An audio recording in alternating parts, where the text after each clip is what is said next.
kalau memang Presiden meminta KSP yang mengecek celah korupsi di MBG, menurut Anda, sekali lagi, kenapa ke KSP? Apa ini ada kaitannya karena aparat hukum punya dapur MBG?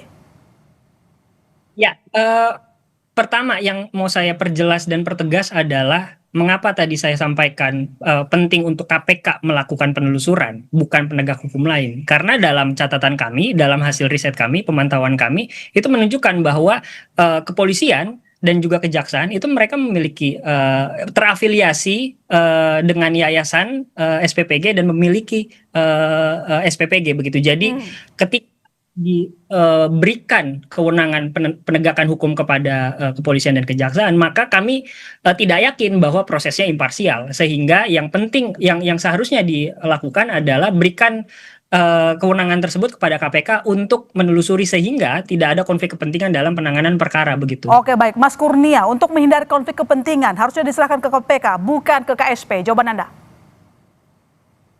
Yang pertama, lembaga kantor staf kepresidenan itu bertugas untuk memastikan program-program pemerintah itu berjalan sebagaimana mestinya, sesuai dengan tujuan, sesuai dengan yang diharapkan. Jadi ketika ada permintaan atau perintah dari Presiden terhadap Kepala KSP, itu merupakan hal yang amat sangat lumrah, apalagi konsep keberadaan kelembagaan KSP sejak era pemerintahan sebelumnya, itu juga rutin memanggil kementerian-kementerian jika ada bottlenecking saat penyelenggaraan program-program, khususnya program prioritas pemerintah. Kemudian yang kedua, kalau bicara tentang KPK, sebenarnya tadi sempat saya sampaikan sudah ada kajian dari Kedeputian Pencegahan KPK dan tentu ini menjadi bacaan pemerintah juga dan menjadi bahan evaluasi bagi pemerintah. Setidaknya ada 8 catatan KPK dan ada kurang lebih 7 rekomendasi KPK perbaikan agar program MBG ini benar-benar bisa berjalan sesuai dengan yang diharapkan oleh Presiden. Jadi dan juga kalau terkait secara realnya, apa yang bisa dilakukan oleh KSP nanti, Mas, selain melakukan evaluasi? Ya, ini kan ada 2 hal ya. Yang pertama, untuk mengecek apakah penyelenggaraan secara administrasi itu telah berjalan baik atau tidak. Ketika itu ada hambatan atau bottlenecking di sana, maka KSP bisa memanggil pihak-pihak tertentu dan dilihat apa kekurangannya dan harus bisa diselesaikan. Kemudian yang kedua, ketika ada praktik korupsi, tentu berdasarkan hukum bukan KSP wilayahnya. Karena memang KSP tidak bisa melakukan penyidikan terhadap praktik korupsi. Dan itu dibuka lebar-lebar kepada aparat penegak hukum untuk bisa turut menindaklanjuti arahan Presiden dan mengecek apakah ada pelanggaran hukum. Dan kalau ada pelanggaran hukum tentu ya silahkan saja untuk mengusut hal tersebut. Tidak ada juga larangan dari Presiden untuk mengekang program-program pemerintah agar tidak diusut oleh penegak hukum. Nah, tapi itu Mas, tadi kan Anda sendiri yang mengatakan bahwa KPK punya temuan ada 8 butir tuh Mas. Tidakkah temuan itu harusnya bisa ditindaklanjuti oleh KPK saja? Temuan itu bisa ditindaklanjuti oleh KPK kalau dibaca temuan itu terlebih dahulu. Temuan itu ada yang bersifat administratif, dibutuhkan pengawasan administratif dari pemerintah. Ya kalau KPK mau menindaklanjuti menjadi penindakan ya silakan saja. Pemerintah kan tidak pernah mengatakan program MBG tidak boleh diusut oleh aparat penegak hukum. Jadi itu concernnya. Kalau ada temuan ya silakan. Toh KPK, kepolisian, kejaksaan agung kan punya kewenangan penyelidikan, penyidikan dan penuntutan terhadap praktik korupsi. Demikian. Baik, Mas Alamsyah, kita tahu KPK sudah punya temuan bukan?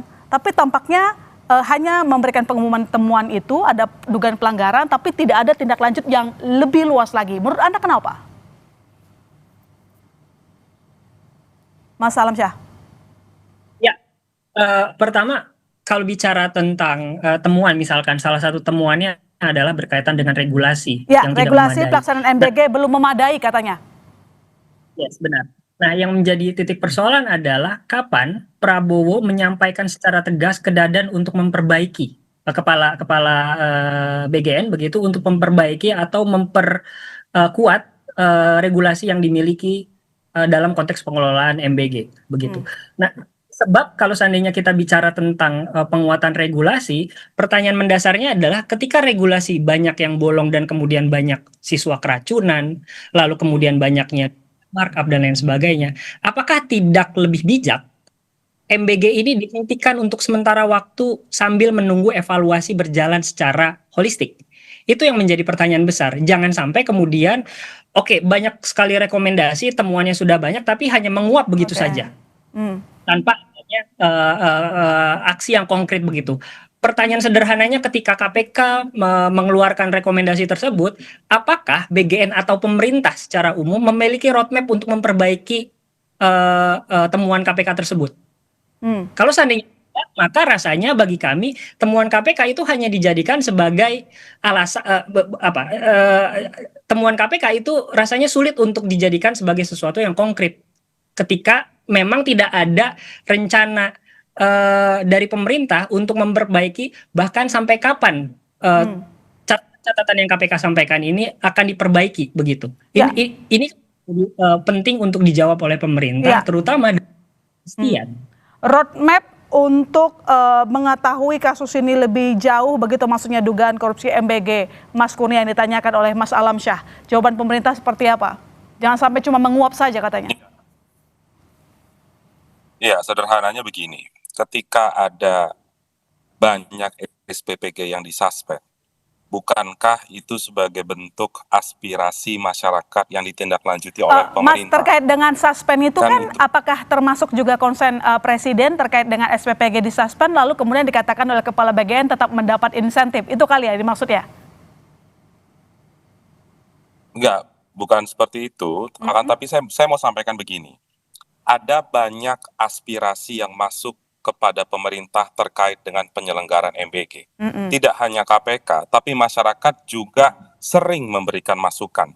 Misalnya memberikan masukan terkait makanan yang keliru ketika disampaikan kepada penerima manfaat. Maka dari itu, aspirasi-aspirasi masyarakat itu ditangkap oleh BGN dan menjatuhkan sanksi administratif terhadap SPPG tersebut. Itu namanya sanksi administratif. Ketika ada sanksi penegakan hukum, pemerintah terbuka. Jadi silahkan saja ditindaklanjuti, misalnya dari temuan pencegahan KPK naik ke penindakan. Kalau ada masyarakat yang melaporkan tindak pidana korupsi terhadap penyelenggara negara yang melakukan kegiatan distribusi MBG, ya silakan saja. Itu tidak pernah menjadi permasalahan bagi pemerintah. Justru pemerintah mendukung hal tersebut. Oke, Mas Kurnia, jawab pertanyaan saya dengan singkat dan jelas, Mas.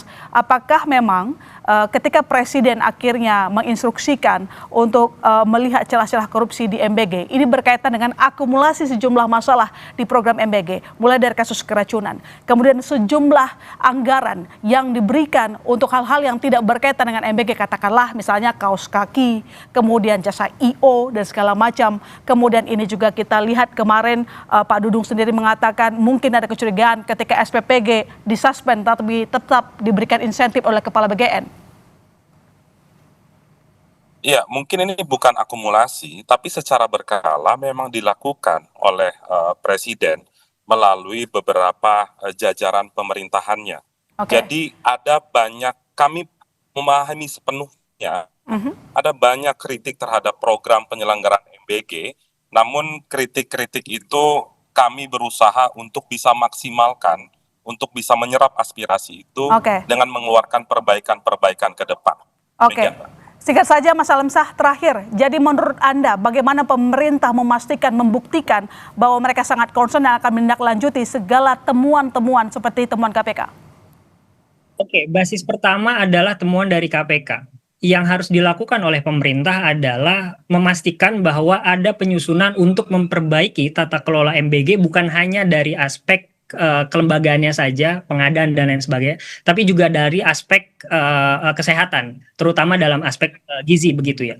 Itu yang pertama. Lalu kemudian yang kedua, pemerintah juga perlu untuk memastikan kapan roadmap tersebut itu selesai. Dan yang ketiga adalah mekanisme pengawasan di daerah pun ini juga cenderung tidak ada begitu, sehingga pengawasan sentral dari pusat itu mengakibatkan banyak sekali keluhan-keluhan yang ada di daerah itu tidak terserap ke pusat. Dan yang terakhir adalah sejumlah kritik yang ada di media sosial yang disampaikan oleh publik, itu pun kita juga tidak boleh menutup mata ada upaya pembungkaman yang dilakukan oleh para pihak begitu. Dan Oke. ini yang penting, dan rasanya pemerintah sampai saat ini tidak mau mendengar atau tidak ingin melihat fakta yang terjadi di lapangan.